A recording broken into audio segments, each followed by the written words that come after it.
Very balanced. We saw that Shakhriyar very resourceful, turning around difficult positions quite a lot. But in other aspects, Duda was slightly ahead. So yeah, it's going to be a very, very close match. And here we go. The final has started. Yeah, here we go. A queen's pawn opening. What will Duda choose to play here? Okay, it's a variation we call the Nimzo Indian, with black's bishop coming out very early, pinning that white knight, and a solid variation.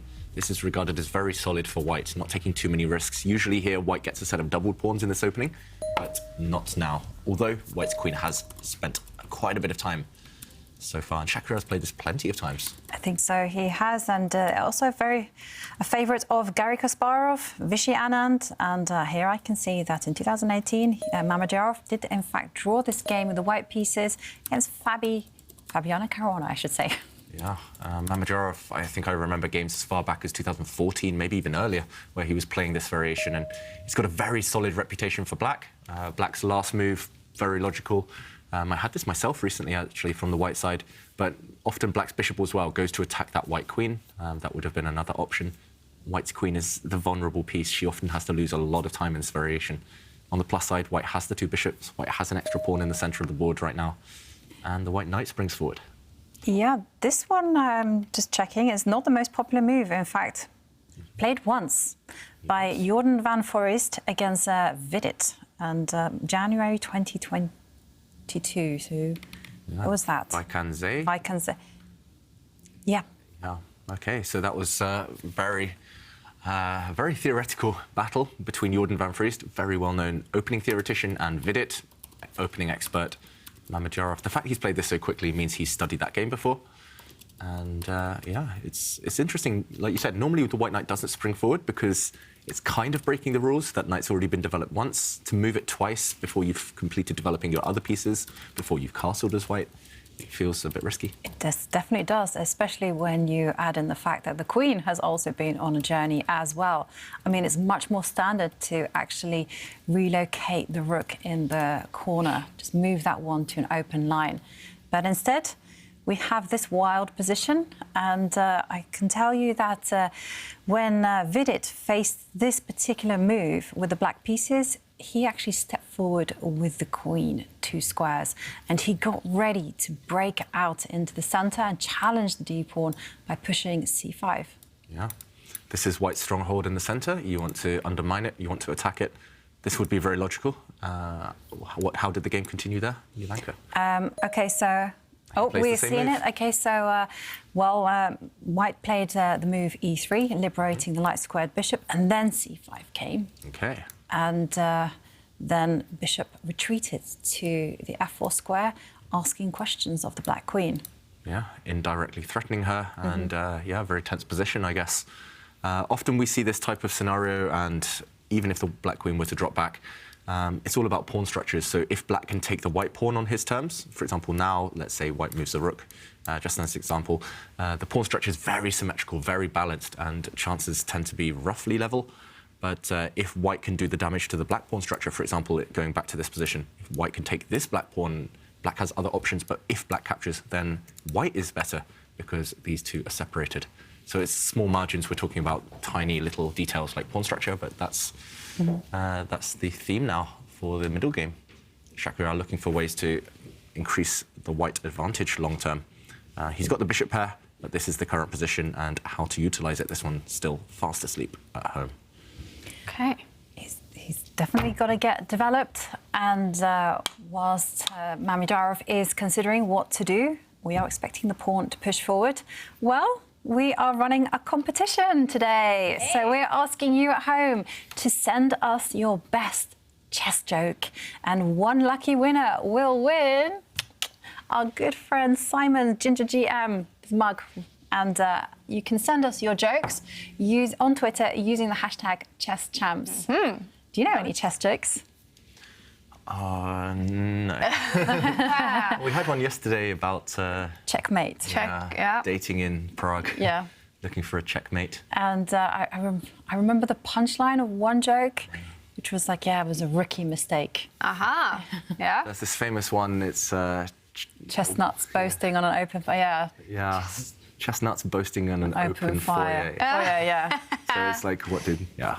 But there must be better ones out there. Yeah, that's a Christmas cracker joke. Yeah. I bet our viewers have the coolest chess jokes, so please send them for a chance to win this very nice coffee mug or tea cup, whatever you want to use it for. Imagine starting your day with Simon Williams. Best start to the day. Yeah, we miss him, and this is our way of acknowledging that. Yeah. Yeah. Meanwhile, Duda has surprised Mamedyarov, seemingly. I was praising Mamedyarov for having done his research, his opening research so well, being aware of that game, but Duda kind of continues in the way we expected, following that game, and Mamedyarov stops. We barely got to see the Aimchess stats before it started, so maybe we should bring them up again. Just, do you think these are very correct according to their styles? And I'm especially thinking of Mamedyarov with the accuracy, which is very high. I mean, Mamedyarov's stats are surprising in the accuracy, but also he's a self-proclaimed, middle game lover, and the end game stats are very high for Mamedyarov, 75%. So I'm slightly surprised they are that high in terms of accuracy and end game, but he's a very good player, as we know. And Duda nearly matches him in those two departments anyway. Yeah, Mamedyarov, though, ahead on advantage capitalization, ahead on resourcefulness too. Ahead on everything except for decisiveness and wins. Exactly. So decisiveness, that means Duda wins and loses more, which is really surprising. Mamedyarov's known as a player who's kind of all out, all or nothing type of chess. So some surprises, more on Mamedyarov's side than Duda's side. Duda's side looks, at least to me, relatively accurate. And yeah, we'll see how those stats play off in this match. Yeah. How about the way they spend time? Who is more sensible when it comes to spending time? Because Mamedyarov now spent 4 minutes on this move. And he plays the move we expected, the most natural move. Yeah, that's a very good question, Kaya. Actually, both of these two players, they can play very quickly when they're in the flow, when they're on form, when they're confident.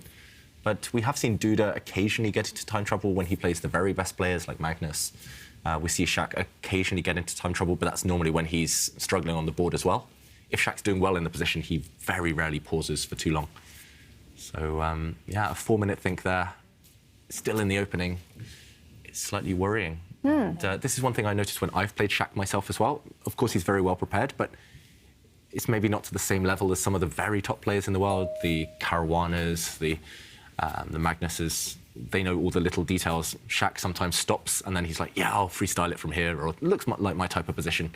But he has to work it out over the board himself, and still continuing along those lines that we mentioned earlier. And on that point, I mean, I do remember Anish Giri's interview where he talked about the game where Shakhriyar just played the best game of his life. And he said the scenario was actually very similar to this type of game. He played the opening very slowly, and Anish thought, right, he's got nothing on the table. He's got no hidden surprises. And then before you knew it, he was just wiped off the board. I mean, he had no chance whatsoever. So that was a surprise. And Mamedyarov is capable of that. Yes, OK, maybe he might be freestyling in the opening, but he's very capable of figuring out what are the best moves and putting the pressure on Duda, and that's what he needs to do.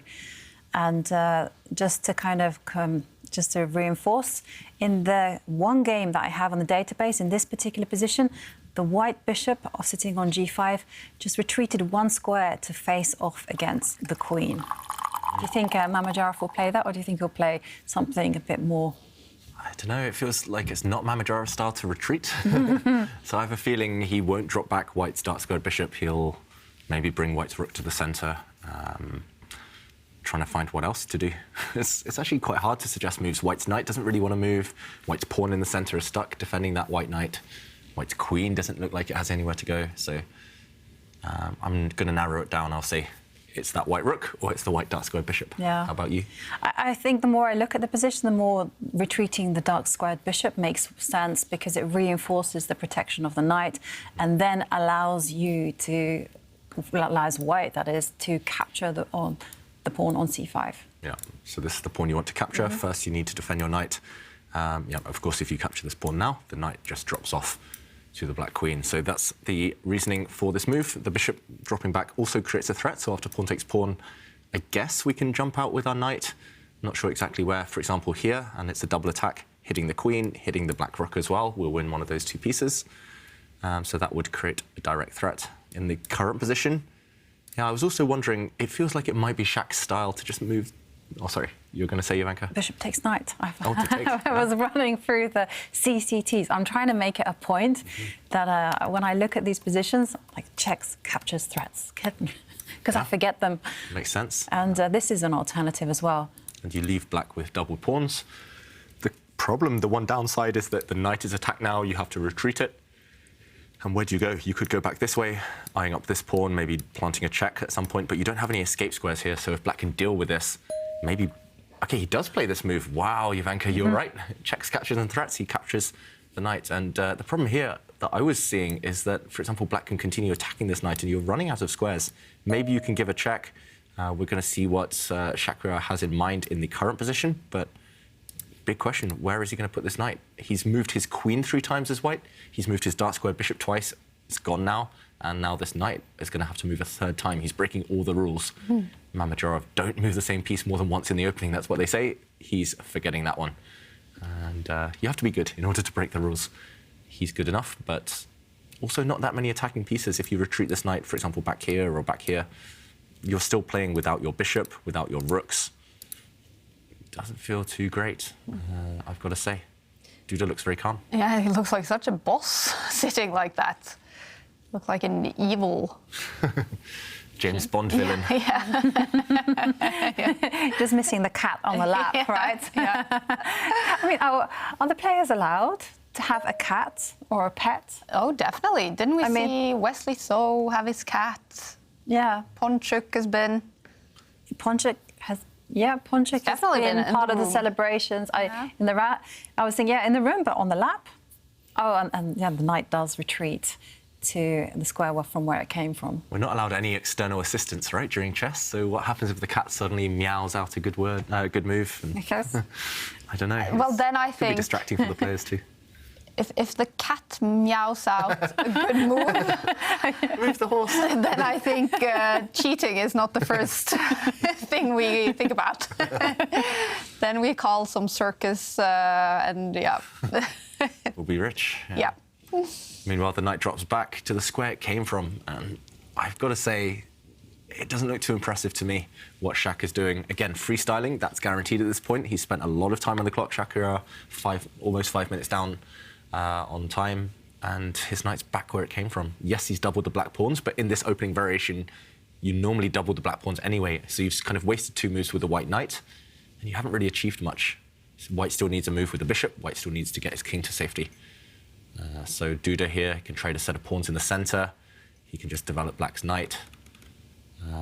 Would you capture the white knight? This is a big question, I guess, that Duda's contemplating. I would say no. I would not touch that knight at all, with not even if you tempted me, not even if you offered me money, David, I would say absolutely not. Because, I mean, just to compare the two, the black bishop is just beautiful. It's sitting on a long diagonal. It's potentially pointing to where the king is going to go. I mean, much better to get developed, move the knight, put the rooks towards the centre. I think the black king is safe, even though it is exposed. Yeah. Better... Could always hide in the corner if it needs to. Exactly. I mean, there's no dark square bishop to terrorise black, so, yeah, keep the tension. I don't even think I would trade pawns as well. Okay. I would keep that on the board for as long as possible. So let white trade on on your terms, essentially. Yes. So bring the black knight out. That looks like the most sensible move to me as well. I'm just wondering, because Duda is thinking now for over 2 minutes, is he slightly tempted? He loves kind of imbalanced positions, whether it's bishops versus knights, queen versus 2 rooks, some kind of imbalanced material situations. He loves that type of thing. So bishop takes knight, I agree, it doesn't look great, but, for example, after pawn takes pawn, OK, there's a file open towards the black king, but also where is white's king going? It's not really going this way, or at least...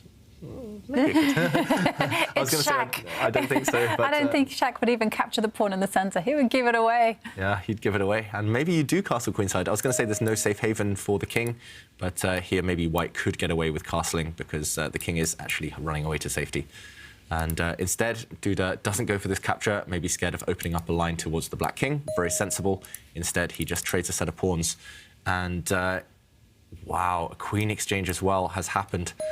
And black's knight has come out. It looks like we're headed towards very dull equality in this game so far. Knights are off the board as well. look at the pawn structure. Apart from this small blemish for black, it's completely level. And all white needs to do to equalize this game is bring the bishop out. OK, he's going to push the pawn first just to cut this bishop's diagonal. He's going to bring his bishop out, move his king, and yeah, the white rooks will connect. I think we'll see a quick draw, unfortunately, in this first game. I said that to both of you. You did? Actually, I suspect that the position, I said to you that the way that these two play, there will be some action right at the beginning. There will be some potential heat, and then it will be decided very, very quickly. I mean, I have noticed these games that they play with each other. I mean, they're just very aggressive early on. And usually when that's the case, the complications fizzle out or they sizzle, and you have a result very quickly. Well, I kind of like it. Yeah, it's fast and furious chess. Yeah.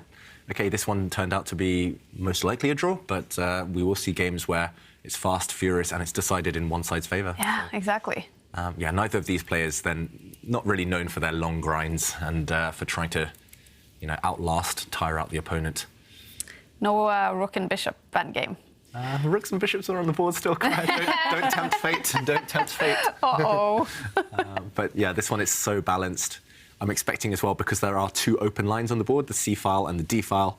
Those two open lines, the rooks will come to them, they'll swap off, they'll neutralize each other. And yeah, draw. Look at Duda, he knows as well. Not much life left in this one, but it's a good result for Duda, we've got to say. Shak is so much more dangerous with white than he is with black. Shak with black just can't get his type of attacking position quite often, or at least if you don't give it to him, he struggles sometimes. But yeah, with white, he's blown many players off the board. Not Duda in this one, though. No, absolutely not. And, OK. So let's pretend that Shak is in a must-win situation. You wouldn't have chosen this queen exchange. But somehow he did. And this is the position that's in front of him. If he wanted to grind it out into a win, how would the grindmaster do it? Even I would struggle to drag this game much longer. I guess one idea for white long-term, imagine all the rooks disappear from the board, then white's king could start walking. White's king can walk towards that black h-pawn. Black's h-pawn over there on the side is isolated. The problem is you can't get too far if the black king blocks you off, but I guess you could walk towards that. I would put all of white's pawns on dark squares long-term, because you have a light-squared bishop. I mean, black's pawn weakness, the doubled f-pawns, the problem is you don't have knights to go and attack them. Knights are the best piece at attacking kind of pawn weaknesses, not bishops. So it's, yeah, it's hard to find. Hard work, right? Optimism. We need Duda. You'd need Duda to basically give you a helping hand. And I agree with you. It's very, very difficult to see. I mean, for me, I wouldn't have actually dreamt of exchanging rooks. I thought, well, perhaps the white rook could try to take control of the C line and try to control that one. Is that a possibility? Say, for instance, the white rook can step forward, attack the bishop? Yeah, so black's move, first of all, I'm guessing that Duda, for example, let's say he just plays a quiet move. The problem is if you try and occupy one open file, black will stop you there. Black can challenge. I'm not sure exactly what you do here. The problem is if you ever move the white king, you have to be slightly careful that the black rook doesn't come down to the second rank. OK, he plays a more aggressive move and putting his bishop on the edge of the board. Maybe Duda's the one playing for the win. Yeah. He's stopping the white rook using this square to challenge black's supremacy on the D file. David, I think we're potentially seeing a repetition brewing. OK, look, they're going to play copycat. The bishops are going to flee from each other and keep on doing this dance. If black's bishop moves, white's bishop will go back and say, please trade. And yeah, you're right, Jovanka. I don't think actually black wants to trade off bishops, because suddenly that would help white activate his rook from the corner.